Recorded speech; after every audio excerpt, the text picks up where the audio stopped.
अस्सलाम वालेकुम। मैं प्रोफेसर अदील अजमत। आज की वीडियो में मैं बात करूंगा कल की वीडियो के हवाले से। कल मैंने जो वीडियो बनाई थी वो थी इंडियन एयरक्राफ्ट कैरियर के हवाले से, और उसमें मैंने बताया था कि पाकिस्तान नेवी और पाकिस्तान एयरफोर्स कैसे इंडियन एयरक्राफ्ट कैरियर को निशाना बना सकती है और बनाना चाहेगी अगर कोई भी मिस एडवेंचर होता है इंडिया की तरफ से। इस सिलसिले में कुछ क्लैरिफिकेशंस मैं जरूर कर दूं, क्योंकि ये भी तासुर जा रहा होगा कि शायद मैं इंडियन नेवी को अंडर एस्टिमेट करूं। बिल्कुल भी नहीं। इंडियन नेवी एक ब्लू वाटर नेवी है। एटलीस्ट हम इतना तो कह सकते हैं कि ब्लू वाटर नेवी बनने जा रही है। इंडियन नेवी की अगर आप एक्विजिशंस देखेंगे तो बहुत सारी एक्विजिशंस हैं। न्यूक्लियर सबमरीन्स हैं, एयरक्राफ्ट कैरियर्स हैं, 2 एयरक्राफ्ट कैरियर्स हैं, एक भी नहीं है। लेकिन we are talking of 1 aircraft carrier that is fully operational with the MiGs on board. और फ्रिगेट्स हैं, डिस्ट्रॉयर्स हैं। ट्रू मानो में ब्लू वाटर नेवी बनने जा रही है। बिल्कुल इंडियन नेवी के पास सुपीरियर शिप्स हैं, बिल्कुल इंडियन नेवी के पास state of the art weaponry है, और बिल्कुल इंडियन नेवी एक बहुत अच्छे पोस्चर में है as compare to Pakistan navy on paper. अगर हम ऑन पेपर बात करेंगे तो हम लोगों को कुछ चीजें जहन में रखनी चाहिए। नेवल कंपैरिजंस ऐसे नहीं होते हैं।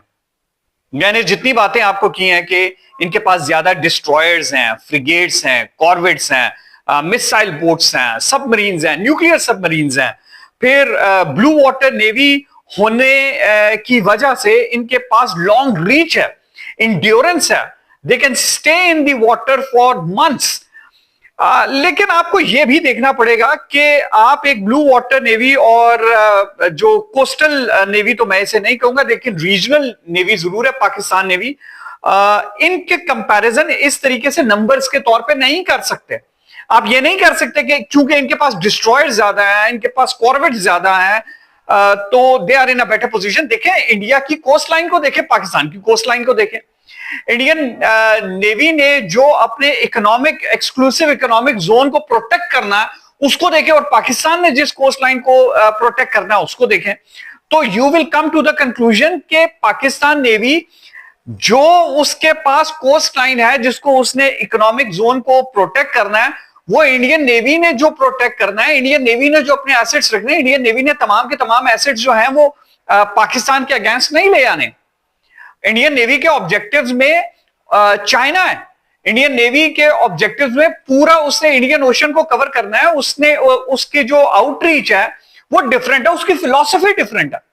तो हम किस तरीके से दोनों को कंपेयर करेंगे? तो इस तरीके से कंपैरिजन नहीं होता। यूट्यूब पे आपको वीडियोस नजर आ रही होंगी, किस जो कंट्री है उसके पास कितने एयरक्राफ्ट हैं, कितने एयरक्राफ्ट कैरियर्स हैं। तो कभी भी मशीन्स जो होती हैं वो इस तरीके से कंपेयर नहीं होती हैं। आप सिर्फ ये देखें कि कितने प्लेटफॉर्म्स इंडिया डेडिकेट करेगा in case of an aggression on Pakistan. 1971 की बात करते हैं। बिल्कुल 1971 की बात हमें जरूर करनी चाहिए। 1971 में पाकिस्तान नेवी को काफी नुकसान पहुंचा था। There is no denying. अगर हम ये कहेंगे कि नहीं, पाकिस्तान नेवी ने बहुत नुकसान पहुंचाया था इंडियन नेवी को, तो ऑथेंटिक नहीं रहेगा हमारा कमेंट। पाकिस्तान नेवी ने अपनी तरफ से मैक्सिमम कोशिश की थी, लेकिन पाकिस्तान नेवी के रिसोर्सेज जो थे वो ना सिर्फ लिमिटेड थे, पाकिस्तान नेवी की जो डॉक्ट्राइन थी वो भी डिफरेंट थी। Pakistan navy was suppose to protect East Pakistan. आप ये देखें कि यहां पे आपने अपने एसेट्स को प्रोटेक्ट करना है, आपने अपनी कंट्री के एक आर्म को वहां पे प्रोटेक्ट करना है ईस्ट पाकिस्तान में, तो स्कैटर्ड हो गए। कोई फिलॉसफी नहीं थी, डिटरेंट उस तरीके से नहीं बन सका। लेकिन अब डायनामिक्स चेंज हो गए। अब डायनामिक्स ये है, we know what we have to protect. आपकी डिफाइंड कोस्ट लाइन है। अब आपने डिनाइल नहीं करना, अब आपने डिटर करना है, अब आपने अपनी एक डिटरेंस को इस्टेब्लिश करना है सी में। तो पाकिस्तान के पास जो अभी जो सबमरीन्स हैं, ऑल्दो न्यूक्लियर सबमरीन्स नहीं है, जरूरत भी नहीं है। पाकिस्तान की जरूरत अभी नहीं है सबमरीन्स की, न्यूक्लियर सबमरीन्स की। पाकिस्तान की जरूरत नहीं है एयरक्राफ्ट कैरियर्स की। पाकिस्तान डिप्लॉय नहीं कर सकता, पाकिस्तान उसको सस्टेन ही नहीं कर सकता। एयरक्राफ्ट कैरियर के जो ऑपरेशंस हैं वो ऑपरेशंस इतने एक्सपेंसिव हैं कि आप पूरी नेवी चला सकते हैं। आपकी पूरी नेवी के एक्सपेंसेस एक तरफ, एयरक्राफ्ट कैरियर और बैटल ग्रुप एक तरफ, जो कैरियर बैटल ग्रुप है, सीबीजी या स्ट्राइक ग्रुप उसको बोलते हैं, कैरियर स्ट्राइक ग्रुप भी बोल सकते हैं। तो इनकी एक्सपेंसेस एक तरफ, पूरी नेवी को चलाना एक तरफ, तो पाकिस्तान नहीं अफोर्ड कर सकता। इंडिया अफोर्ड कर सकता होगा, इसलिए इंडिया ने वो दो रखे हुए हैं। India is a bigger economy, हम इसको तो डिनाई नहीं कर रहे, हम डिनाइल मोड में नहीं है। We are not one of those जो कि दुश्मन को सिर्फ और सिर्फ इस वजह से जो है अंडर एस्टिमेट करे कि वो दुश्मन है। नो, यू शुड नो कि आपके एनिमी के क्या प्लस पॉइंट्स हैं, क्या नेगेटिव पॉइंट्स हैं। तो इंडियन इकोनॉमी का साइज बहुत बड़ा है, इंडिया का डिफेंस एक्सपेंडिचर बहुत ज्यादा है, इंडिया की कैपेबिलिटी भी बहुत है, रिसोर्सेज बहुत है। अब रिसोर्स मैनेजमेंट कैसी है, इसके ऊपर आके पाकिस्तान नेवी जो है ये बहुत वर्कआउट कर रही है।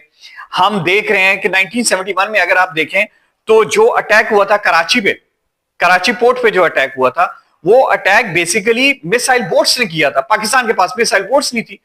Pakistan was lagging behind in some technology aspects, इसमें तो कोई दो राय नहीं है। पाकिस्तान ने एयरफोर्स में भी इस चीज को कवर करने की कोशिश की कि हम टेक्नोलॉजिकली किसी तरीके से इंफीरियर ना हो। नंबर्स में तो ऑफ कोर्स हम उनका मुकाबला नहीं कर सकते, टेक्नोलॉजिकली हम लोग किसी भी चीज से इंफीरियर ना हो। हम लोगों के पास state of the art technology, और 1980s में देख ले, 1980s में हम लोगों ने F-16 ले लिए थे, स्टेट ऑफ द आर्ट। हम लोगों ने J-10Cs लिया, हमने JF-17 थंडर के ब्लॉक 3 को इंट्रोड्यूस कर दिया, हम लोगों ने PL-15 दोनों के ऊपर J-10Cs के ऊपर और JF-17 थंडर ब्लॉक 3 के ऊपर हम लोगों ने PL-15 की इंटीग्रेशन की। फिर हम लोगों ने PL-15 को ना सिर्फ J-10Cs के रेडार से बल्कि इवैक्स से हम लोगों ने डायरेक्ट किया। तो हम लोगों ने स्ट्रेटेजाइज की अपनी वॉर फिलॉसफी। तो इस दफा इसी वजह से मैं कह रहा हूं, इस दफा things are going to be different. Pakistan navy बिल्कुल एक हम लोगों के माइंड में है कि 1971 में जो अटैक ऑन कराची हुआ था, द्वारका हमने बिल्कुल करने की कोशिश की थी, लेकिन द अटैक ऑन कराची हम we remember that and we have to avenge. Pakistan navy तो बहुत से कॉन्फ्लिक्ट्स में वेट करती रही पैशन के साथ कि यार हमें भी मौका मिले। हम लोगों ने भी अब एक नई तारीख रकम करनी है, हम लोगों ने we have to set the things right. तो पाकिस्तान नेवी इज वेटिंग बिल्कुल, और प्रेशर नहीं मैं इसे कहूंगा, पाकिस्तान नेवी के ऊपर अब वो प्रेशर नहीं है कराची का। पाकिस्तान नेवी इसको एक अपॉर्चुनिटी ले रही है कि हम लोगों ने अब किस तरीके से एक मार्क अपना सेट करना है, जैसे पाकिस्तान एयरफोर्स ने किया। पाकिस्तान एयरफोर्स ने तो अपना आप पूरी दुनिया में मनवा लिया। तो navy is waiting now, navy is waiting. और मैं ये बात आपको बड़े वसूख से कह सकता हूं कि नेवी बहुत इंथ्यूजियाज्म से वेट कर रही है कि अगर कोई एग्रेशन होता, अगर कोई पाकिस्तान की तरफ मैली आंख से देखता है, तो क्या स्ट्रैटेजी अपनानी है और किस तरीके से हम लोगों ने भी वॉर ट्रॉफीज लेनी है जैसे एयरफोर्स ने ली। तो we are waiting for that. बिल्कुल पाकिस्तान नेवी इज प्रिपेयर्ड। तो हम पाकिस्तान नेवी को जो एसेट्स दरकार हैं अपनी स्ट्रैटेजी को इन्फोर्स करने के लिए, वो स्ट्रैटेजी इन्फोर्स करने के लिए वो एसेट पाकिस्तान नेवी के पास हैं। वी शुड बी कॉन्फिडेंट, और इंशाल्लाह when time comes Pakistan navy is going to prove कि it is as good as Pakistan air force and Pakistan army. और navy, we are proud of you and we have got a lot of faith. Navy की जो service है, navy की जो job है, navy में जो लोग सर्व कर रहे हैं, सल्यूट टू देम। बहुत हार्ड है। सी में ऑपरेशंस, सरफेस वेसल्स के ऊपर ऑपरेशंस, सबमरीन्स के अंदर जो अपनी ड्यूटीज दे रहे हैं, साइकोलॉजिकली इट्स टॉर्मेंटिंग। लेकिन चूंकि आप सब कुछ इस फ्लैग के लिए कर रहे हैं, तो I am pretty much sure you are extremely motivated and waiting for the opportunity. Do like, subscribe and support Professor Adil Azmat. Allah Hafiz.